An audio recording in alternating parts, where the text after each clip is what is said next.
सहकारी शिक्षयित्री सरोजिनी जेना पाइले मुख्यमंत्री शिक्षा पुरस्कार। ओडिशा सरकार विद्यालय और गणशिक्षा विभाग पंचसखा शिक्षा सेतु संगठन पक्षर पवित्र गुरु दिवस अवसर में जिलास्तरीय मुख्यमंत्री शिक्षा पुरस्कार 2024-25 समग्र राज्य में योग्य विवेचित शिक्षक शिक्षयित्री मानक प्रदान कर अवसर में धर्मशाला शिक्षा मंडल अधीन कदमपाल स्थित कदमपाल यूजीएमई विद्यालय सहकारी शिक्षयित्री श्रीमती सरोजिनी जेना को 2024-25 प्राथमिक शिक्षक पुरस्कार मुख्यमंत्री शिक्षा पुरस्कार चलित मास 5 तारिख पवित्र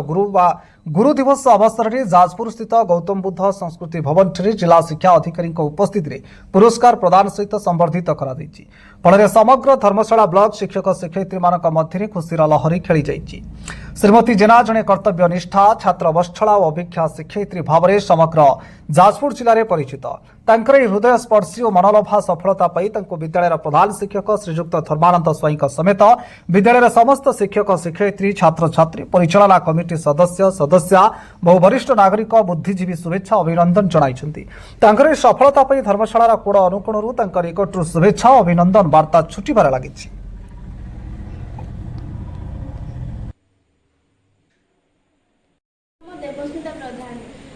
आम शिक्षयित्री सरोजिनी जेना मुख्यमंत्री शिक्षा पुरस्कार पाइबा परे आमे आम विद्यालय 50 रु ऊर्ध्व छात्र छात्री माने घर को आसी आमे संबोधन जनावछु। गौरव कथा शिक्षयित्री हाँ एथिपाई तो आम विद्यालय बहुत गर्व और गौरव अनुभव करेंगे और आम पिला माने मध्य बहुत गर्व और गौरव अनुभव करेंगे। सरोजिनी जेना सहकारी शिक्षयित्री कदमपाल यूजीएमई से व्यक्तिगत भाव में बहुत खुशी कारण जो स्कूल को आसली कदमपाल अरेकणा स्कूल में प्रथम जॉइन करी कदमपाल को ट्रांसफर होकर आसली आसला कदमपाल स्कूल रे मते मो प्रधान शिक्षक पूर्वतन प्रधान शिक्षक थे सी मते सबू काम मते दियंती विश्वास करी मते सबू काम करने दियंती आ मु भी ताको सुचारू रूपे पालन करे आउ अन्य माने केतळे शुणती केतळे शुणतीनी किंतु से माने सारे मते सबले प्रशंसा तो करती ना कहीं प्रशंसा कले जनकर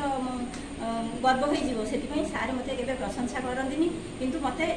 सबू काम करने दियंती आउ तापर से सार गला आउ जने प्रधान शिक्षक आसिले से भी बहुत सपोर्टिव आउ मते सब काम करने दियंती। कोरोना बेले कोरोना समय कोरोना समस्ते घरे थिला बेले मु कोरोना ड्यूटी करी स्कूल रे। मैडम आपन गोटे व्यक्तिगत प्रश्न ये सफलता मु गत वर्ष ये अप्लाई करथिली मुख्यमंत्री पुरस्कार पाई किंतु मोर स्कूल पाई प्रधान शिक्षक मु जेतले अप्लाई करिया को गली स्कूल पाई अवार्ड अप्लाई करा जाउथिला स्कूल एवं प्रधान शिक्षक किंतु प्रधान शिक्षक मते डाकिले मु अवार्ड अप्लाई करिया जाईची आमर तो प्राइमरी स्कूल जो कंप्यूटर नाही जनसेवा केन्द्र को जाइए सार मत डाकिले स्कूल अलग आउ गोटे जनसेवा केन्द्र को जीवाई मुझे मो निज अवार्ड अप्लाई करने को छाड़ी मु स्कूल गली अप्लाई करने स्कूल रे जहाँ जहाँ दरकार डॉक्यूमेंट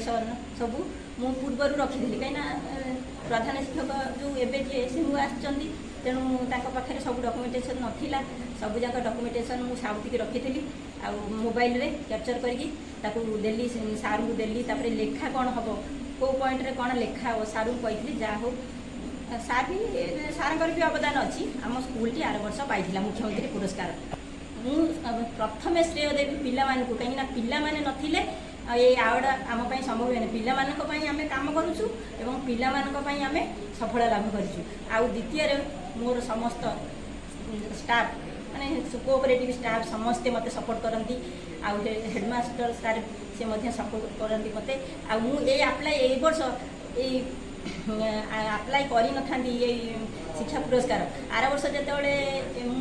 करी अथच भूलवश तो हो पारि नथिला आ ए वर्ष टिके मन भांगी जाइतिला अप्लाई करिया चाहू नथिली आ मते घरे थी मते हेड सार फोन करथिले कहला मैडम तुम अप्लाई कर दियो मु कहली डेट तो गलानी आ गोटे दिन कौन अप्लाई करी तापर जेते डेट एक्सटेंशन हैला तेतले मन टिके हैला तापर मु अप्लाई कली तापर अप्लाई कला परे अप्लाई जेते लिखुली स्कूल रे बसी सब जो पॉइंट गुड़ाक सब लिखुली अप्लाई मते मोर जड़े स्टाफ बहुत सहयोग करते सी हूँ धराश्री नायक ଆଉ ମୋର ପ୍ରଧାନ ଶିକ୍ଷକ ଆ ପାଇଁ ଶ୍ରେୟ ଦେବି ଏ ସମସ୍ତ ଷ୍ଟାଫ୍ ତ ଶ୍ରେୟ ଦେବି ଆଉ ବିଶେଷ ଶ୍ରେୟ ଦେବି ପ୍ରଧାନ ଶିକ୍ଷକ ଏବଂ ଧରାଶ୍ରୀ ନାୟକ ଯେଉଁ ମୋର ଷ୍ଟାଫ୍।